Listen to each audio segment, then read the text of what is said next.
नमस्कार विद्यार्थी मित्रांनो. श्री नेमिनाथ जैन ब्रह्मचर्याश्रम संचलित श्रीमान P.D. सुराणा कला वाणिज्य आणि विज्ञान कनिष्ठ महाविद्यालय नेमिनगर चांदवड नाशिक. विद्यार्थ्यांनो, मी प्राध्यापक बागुल व्हिडी आपणा सर्वांचे आजच्या या मराठीच्या ऑनलाईन तासिकेमध्ये मी मनापासून आणि हृदयापासून आपले सर्वांचे सहर्ष स्वागत करतो.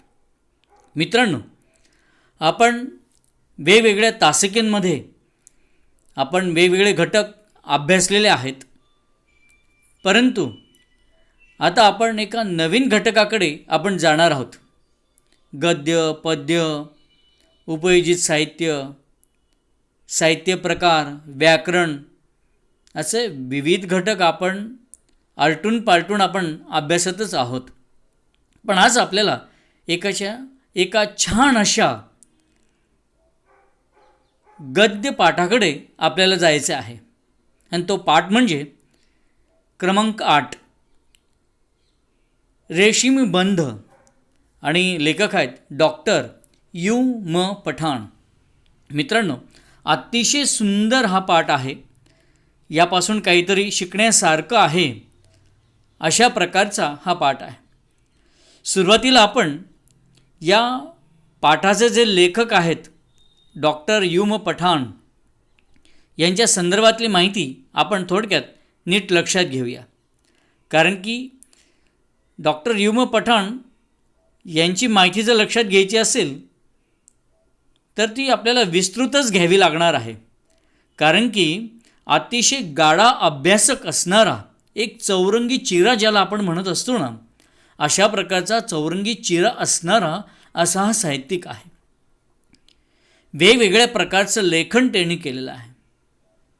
सगळ्यात महत्त्वाचं म्हणजे सुप्रसिद्ध साहित्यिक, संत साहित्याचे व्यासंगी अभ्यासक, कथालेखक, संशोधक, संपादक, नामवंत वक्ते, पद्मश्री या सन्मानाने भारत सरकारकडून गौरवान्वित केलेला आहे. तसेच ज्ञानोबा तुकाराम या प्रतिष्ठेच्या पुरस्काराने महाराष्ट्र शासनाकडून सन्मानित. शाळेत असल्यापासून लेखनाला सुरुवात, विविध नियतकालिकांमधून विपुल कथालेखन, मराठी बखरीतील फारसीचे स्वरूप या विषयावर संशोधन, प्राचीन मराठी व हिंदी साहित्याचे संशोधन हा त्यांचा विशेष आवडीचा प्रांत. भाऊसाहेबांची बखर, मराठवाड्यातील लोककथा, महानुभाव साहित्य संशोधन खंड 1 इत्यादी संशोधनपर साहित्य ग्रंथ प्रकाशित. संत साहित्य चिंतन, शोधणी, आठव ज्ञानदेवीचा, अजून आठवतं इत्यादी लेखसंग्रही प्रकाशित. मराठवाड्यात विखुरलेल्या शिलालेखांचा, ताम्रपटांचा शोध हे त्यांचे अत्यंत मौलिक संशोधन कार्य. 1990 साली पुणे येथे संपन्न झालेल्या 63व्या अखिल भारतीय मराठी साहित्य संमेलनाचे अध्यक्ष. मित्रांनो, हा डॉक्टर यू म पठाण ज्यांचा जन्म 1930 साली झालेला आहे, त्यांच्या संदर्भातली आपण माहिती बघत आहोत. अतिशय चांगल्या प्रकारचं साहित्यिक आणि संत साहित्य हा त्यांचा अतिशय आवडीचा विषय म्हणून संत साहित्याचे अभ्यासक म्हणून डॉक्टर यू म पठाण यांच्याकडे बघितलं जातं. त्याचप्रमाणे एक चांगले वक्ते पण ते आहेत. पद्मश्री या पुरस्कारानं महाराष्ट्र शासनानं त्यांना सन्मानित केलेलं आहे. ज्ञानोबा तुकाराम या प्रतिष्ठेच्या पुरस्कारानं सुद्धा महाराष्ट्र शासनाकडून त्यांना सन्मानित केले गेलेलं आहे. विविध नियतकालिकांमधून वेगवेगळ्या ठिकाणाहून त्यांनी आपलं लेखन केलेलं आहे. मराठी बखरीतील फारसीचे स्वरूप या विषयावर त्यांनी संशोधन केले. प्राचीन मराठी व हिंदी साहित्याचे संशोधन हा त्यांचा विशेष आवडीचा प्रांत आहे. भाऊसाहेबांची बखर, मराठवाड्यातील लोककथा, मानवभाव साहित्य संशोधन खंड 1 असे वेगवेगळे ग्रंथ त्यांचे प्रकाशित आहेत. संत साहित्य चिंतन, शोधणी, आठव, ज्ञानदेवीचा अजून आठवतं इत्यादी लेख संग्रह प्रकाशित आहेत. मराठवाड्यातील जे शिलालेख असतील ना, किंवा जे ताम्रलेख असतील, या सगळ्या शिलालेखांचा आणि ताम्रपटांचा त्यांनी अभ्यास केलेला आहे. नुसतं अभ्यासच केलेला नाही, तर त्याचं संशोधन पण केलेलं आहे. आणि म्हणून या माणसाचं सर्व कर्तृत्व बघून 1990 साली संपन्न झालेल्या पुण्याला जे अखिल भारतीय साहित्य संमेलन झालं होतं, आणि त्या साहित्य संमेलनाचं अध्यक्षस्थान हे डॉक्टर यू पठाण यांना देण्यात आलेलं होतं.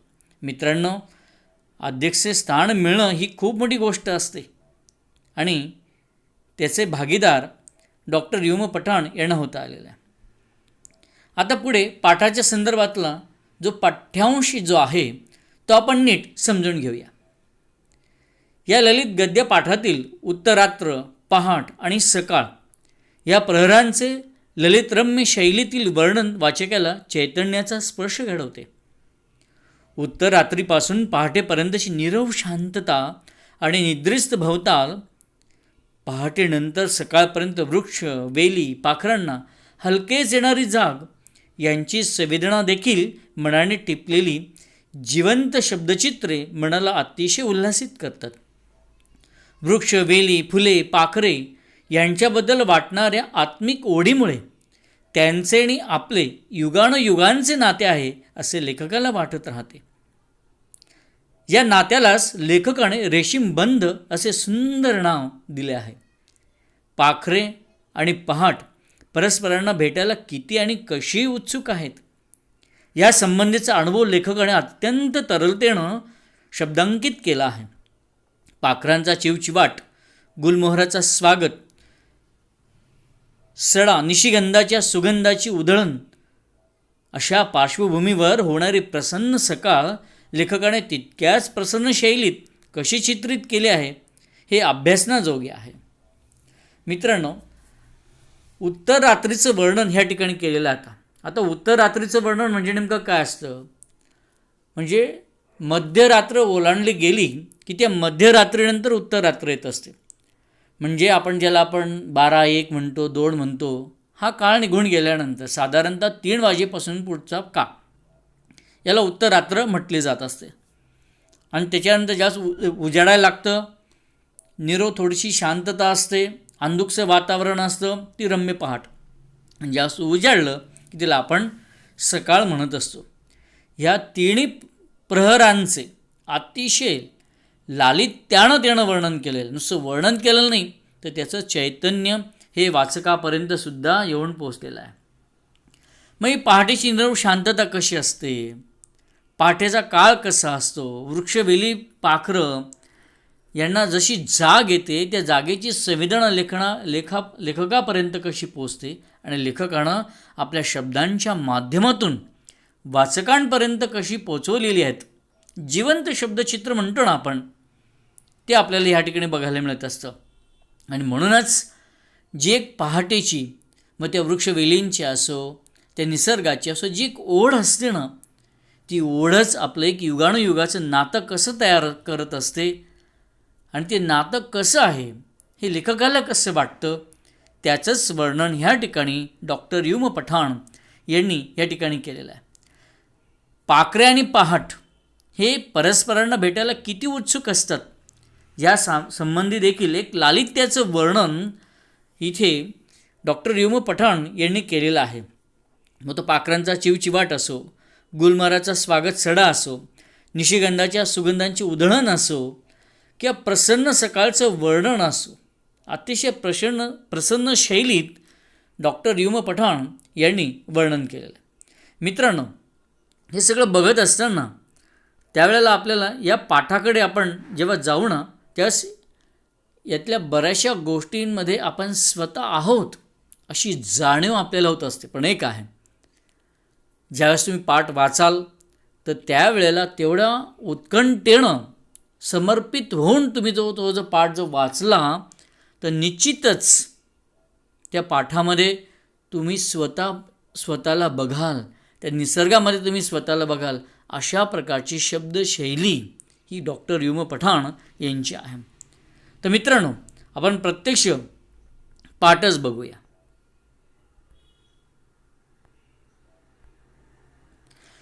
मध्यरात्र केव्हाच उलटून गेलेली असते. उत्तर रात्रीनं हलकेच आकाशात पाऊल ठेवलेलं असतं. इतकं हळुवारपणे, इतकं अलगद, इतकं मुलायम की कुणाला चाहूल देखील लागू नये. पण ही चाहूल मला मात्र सहज लागते. तिच्या पावलांची मंद मंद नाजूक स्पंदनं माझ्या मनात मात्र कुठेतरी उमटत राहतात. जणू त्यामुळंच मग माझा डोळा लागत नाही. पुरेशी झोप झाली आहे असं वाटत राहतं. नीट समजून घ्या आता याचा अर्थ. आता मध्यरात्र केव्हाच उलटून गेले. मी तुम्हाला सांगितलं साधारणतः 3च्या अगोदरचा जो काळ जो असतो ना, 3 वाजेच्या रात्रीचा, 3 वाजेच्या अगोदरचा काळ, त्याला आपण मध्यरात्र आपण असं म्हणत असतो.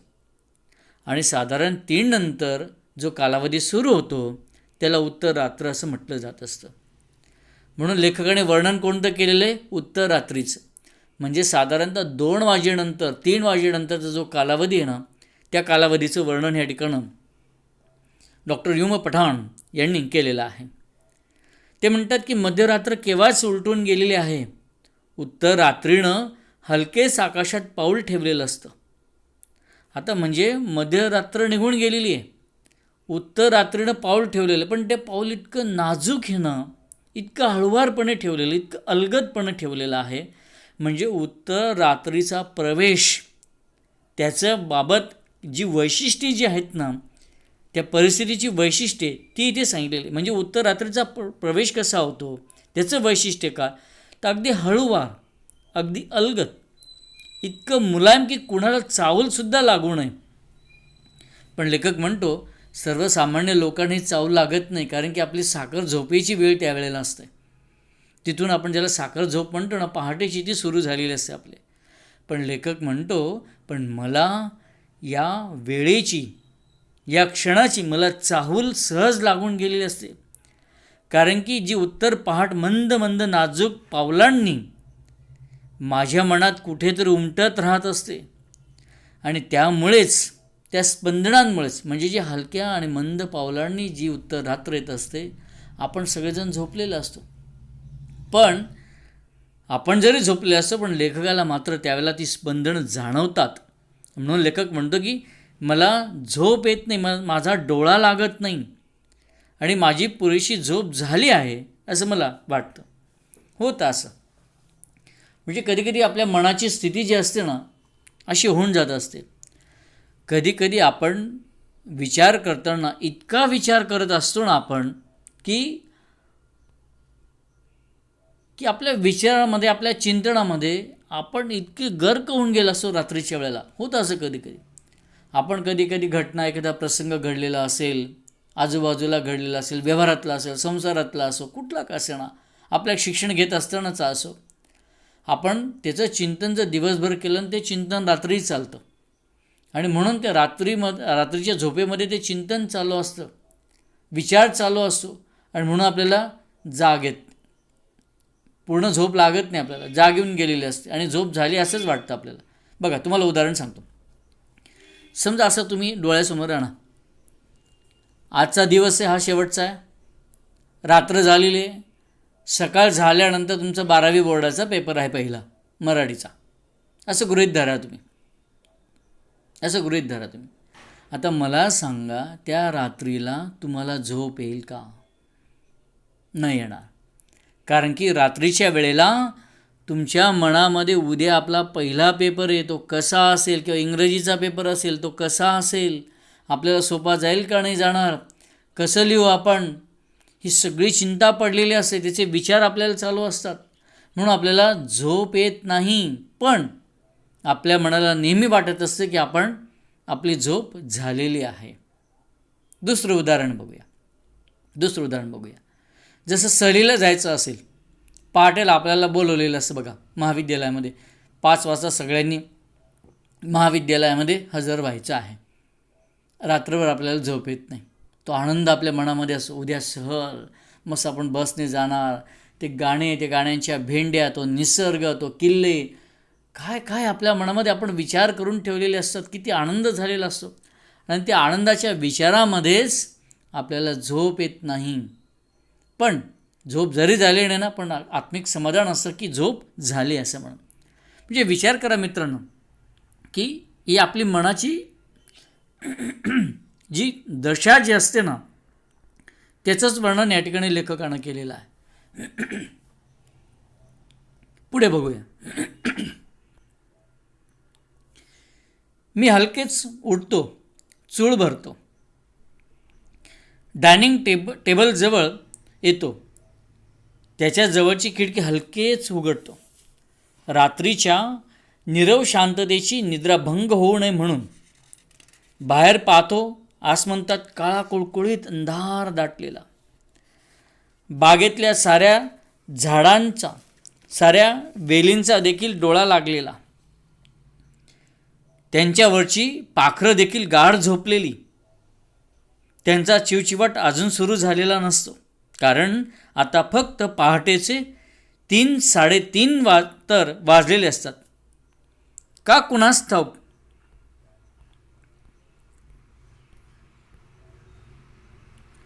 ही वेळ मला फार आवडते.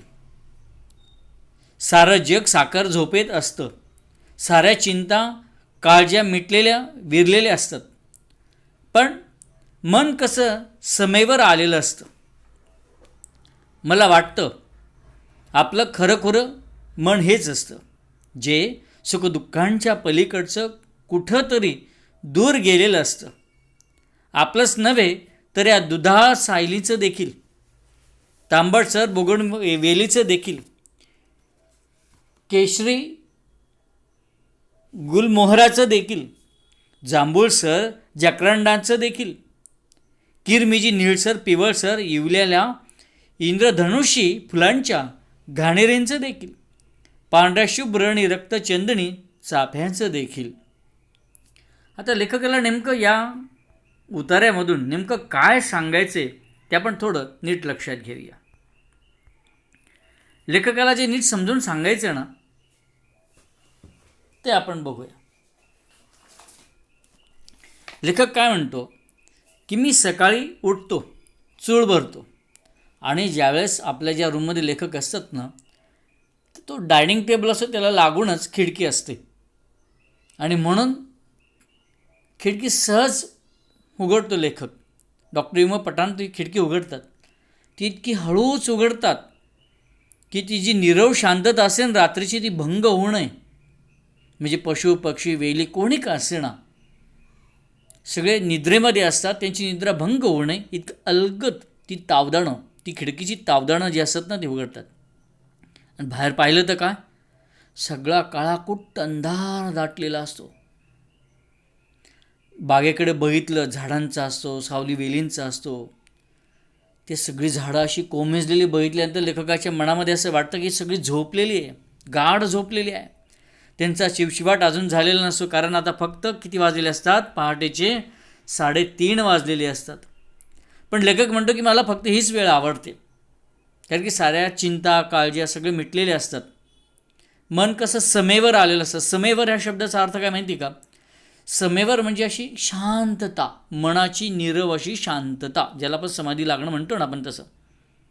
आणि लेखक म्हणतो हेच खरं मन असतं. त्यावेळची आपली जी परिस्थिती असते ना, आपण अगदी सुखदुःखांच्या पलीकडे निघून गेलेलो असतो. फक्त आपलं अस्तित्व आपल्याला जाणवत असतं, कोणाचंच अस्तित्व आपल्याला जाणवत नसतं. म्हणजे मग ही स्थिती आपलीच असते असं नाही.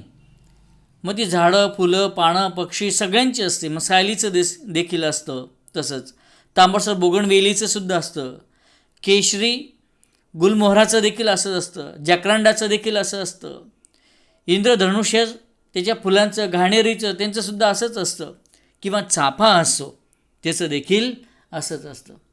आता खरं म्हणजे काय असं माहिती आहे का, ही जी परिस्थिती असते ना, ही कशी असते बघा. उत्तर रात्रीचे दृश्य खरोखरच विलक्षण असतं. सर्वत्र सर्व काही नीरव शांतता असते. दिवसा इकडे तिकडे सतत धावणारी, कोणती ना कोणती कामे करीत राहणारी, एकमेकांशी बोलणारी, एकमेकांशी भांडणारी, एकमेकांवर प्रेम करणारी ही माणसे निवांत झोपलेली असतात. काही जण दिवसा चिंतांनी ग्रासलेले असतात. काही जण मिळालेल्या यशामुळे आनंदाच्या सुखाच्या शिखरावर असतात. या सर्व भावभावना, सर्व सुखदुःखे उत्तर रात्रीच्या क्षणांमध्ये विरून गेलेले असतात. दुष्ट विचार, दुष्ट भावना आणि चांगल्या माणसांच्या मनातले चांगले विचार, चांगल्या भावना हे सर्व काही त्या क्षणी दूर निघून गेलेले असतात.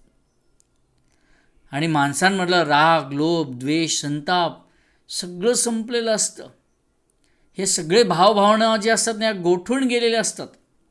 अशी सगळी परिस्थिती ही माणसाची होऊन गेलेली असते. म्हणून लेखक म्हणतो की मला ही वेळ जी आहे, ही पहाटेची वेळ मला फार आवडते. आणि खरोखरच आहे ना, पहाटेची वेळ कोणाला आवडत नाही. मित्रांनो, तुम्ही एकदा प्रयोग करून बघा. रात्रीच्या वेळेला तुम्ही उठा आणि उठल्यानंतर तुम्ही 2 नंतर अचानक केव्हा तरी जाग येऊ द्या. उठून बसा तुम्ही आणि मनामध्ये फक्त शांतता एकच विचार करायचा की मला कोणताही विचार करायचा नाही. बघा त्या क्षणाला काय होतं. सगळीकडे शांत असतो, नीरव शांतता, काळाकुट्ट अंधार असतो. पक्षी आपल्या घरट्यामध्ये बसलेले असतात, झोपलेले असतात. पानं जणू काही झोपलेली वाटतात आपल्याला. काहीच नसतं, पक्ष्यांचा चिवचिवाट नाही का, काहीच नाही. त्याला होतं काय, आपण आपल्याशी बोलायला सुरुवात करत असतो. फक्त आपलं आणि आपलं अस्तित्वच आपल्याला जाणवत असतं. म्हणजे ह्या सगळ्या गोष्टी आपल्याला जाणवतात. म्हणून त्या क्षणाचा विचार, म्हणून लेखक म्हणतो की तो क्षण मला फार आवडतो. आणि होतं काय, त्या क्षणाला आपण जे केलेलं असतं ना ते सगळं आपल्याला आठवतं. मग ते चांगलं असो किंवा वाईट असो, सगळ्या गोष्टी आपल्याला आठवायला सुरुवात होतात. म्हणून लेखक म्हणतो की ती वेळ, ती उत्तर अशी रात्र मला खूप आवडत असते. पुढे बघूया आपण आता. या साऱ्यांमध्ये आणि माझ्यामध्ये असं कोणतं बरं नातं आहे, कोणते रेशीम बंध आहेत, कोणती जवळीक आहे. केव्हा पहाट होते आणि केव्हा मी या साऱ्यांना भेटतो अशी असोशी मनाला का बरं लागून राहते. हे रेशीम बंध कुठेतरी आदिमत्वाकडे तर मनाला ओढून नेत नाहीत.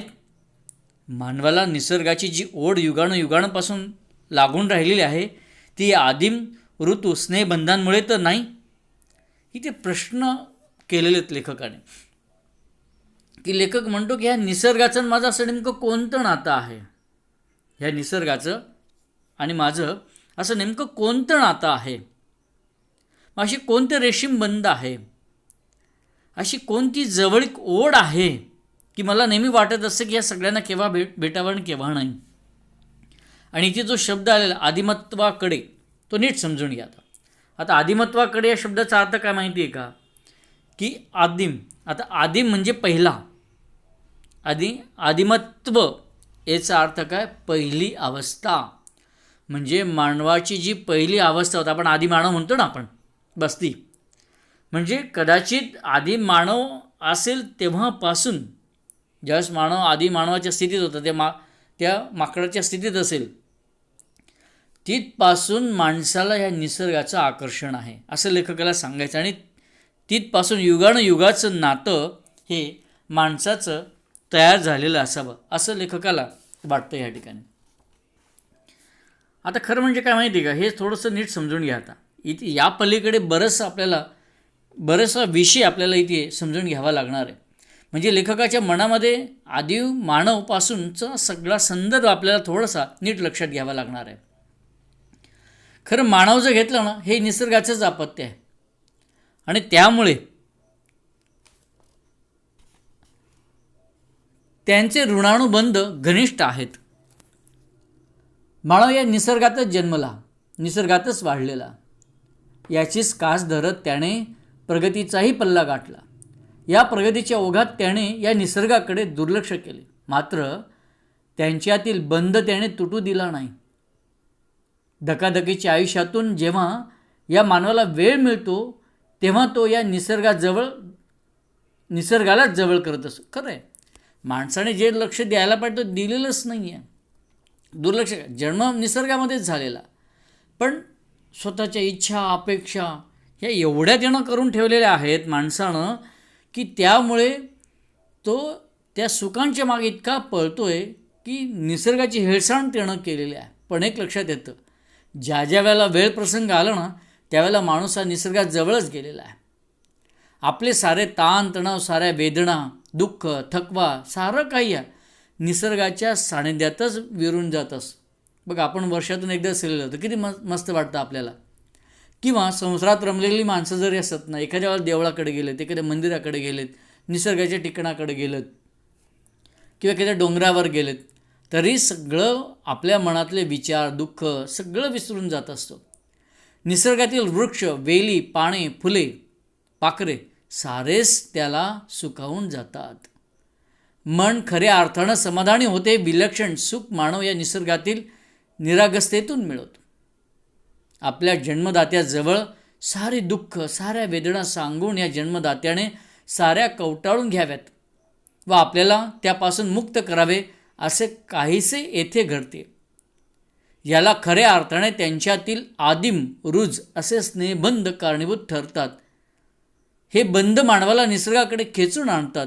यांच्या ती ओढ, जी ओढ लेखकानं सांगितलेली आहे ना, ती ओढ या स्नेहबंधाचेच प्रतीक आहे. आणि त्या स्नेहबंधाला म्हणजे मानव, म्हणजे लेखक म्हणतो की आपण मानव आणि निसर्ग यांची एकमेकाकडे जी ओढ असते ना, जो संबंध असतो, जो स्नेहबंध असतो, त्या प्रतीकालाच लेखकानं रेशीमबंध असं म्हटलेलं आहे. म्हणून इथे जे शब्दप्रयोग जे आलेले आहेत ना, की युगानुयुगांपासून राहिलेली आहे जी ओढ, ती या आदिम रुज स्नेहबंधामुळेच तर नाही. म्हणजे इथे जे प्रश्न आहेत त्या प्रश्नांची सगळी उकल आपल्याला ह्या ठिकाणं बघायला मिळत असते की कोणते संबंध आहेत, माणूस निसर्गाकडे का जातो, निसर्गाशी असं माणसाचं कोणतं नातं आहे. शेवटी निसर्ग आणि माणूस हे एकमेकांशी एकरूप आहेत, त्यापासून आपण लांब जाऊ शकत नाही आहे. म्हणून ह्या गोष्टी खूपच महत्त्वाच्या आहेत मित्रांनो. म्हणून या पाठामध्ये ज्या गोष्टी सांगण्याचा प्रयत्न लेखकानं जो केलेला आहे ना, तो यासाठीच केलेला आहे की नेमकी ही पहाट काय असते, ती सकाळ कशी असते, उत्तरात्र कशी असते, याचा अनुभव घेतला पाहिजे.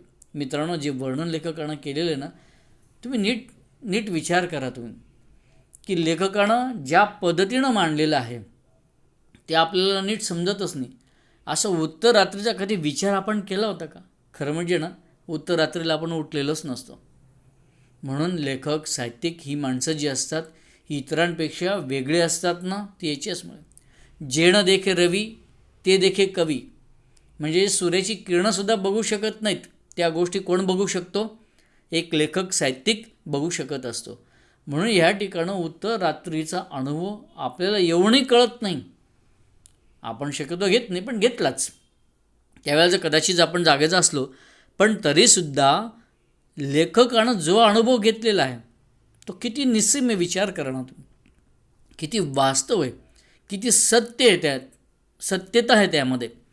ह्या गोष्टी आपल्याला ह्या ठिकाणं लक्षात येत असतात. आणि सगळ्यात महत्त्वाचं, लेखकानं किती बारीक विचार मांडलेला आहे, आपल्याला किती बारीक सारीक गोष्टी आपल्यासमोर मांडलेल्या आहे.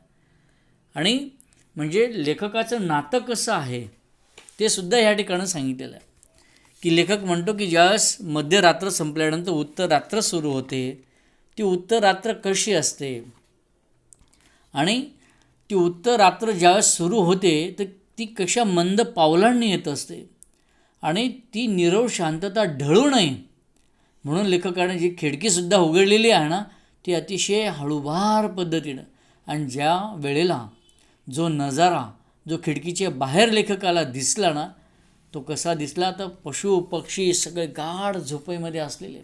आणि लेखक म्हणतो की हीच वेळ मला काय होत असते, आवडत असते, आणि त्याच वेळेला आपलं खरं मन हे आपल्याला कळत असतं.